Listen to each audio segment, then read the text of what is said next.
AP CM Chandrababu నాయుడుకి shock మీద షాకులు తగులుతున్నాయి. తాజాగా ఆయన సన్నిహితుడు వెంకయ్య నాయుడు రాజకీయాల నుంచి తప్పుకున్న రోజు నుంచే చంద్రబాబుకు కౌంట్డౌన్ మొదలైంది.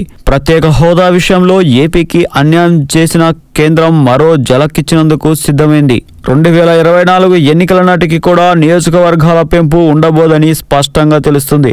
ఎన్నికల కమిషన్ అభ్యంతరాలు, న్యాయ చిక్కుల నేపథ్యాన్ని వంకగా పెట్టిన కేంద్రం కూడా ఆ దిశగా ఫోకస్ కూడా పెట్టడం లేదని తెలుస్తుంది. నియోజకవర్గాల పెంపుపై టీడీపీ భారీ ఆశలు పెట్టుకుంది. పునర్విభజన చట్టంలోని సెక్షన్ 26లో ఇదే అంశాన్ని ప్రస్తావించడంతో 2019 ఎన్నికల నాటికి నియోజకవర్గాల పునర్విభజన ఉంటుందని భావించింది. కానీ అదే పార్లమెంట్ ఆర్టికల్ 170/3 లోని ఓ క్లాజ్ ని పాస్ చేసింది. దీని ప్రకారం 2026లోనే నియోజకవర్గాల పెంపు ఉంటుందంట.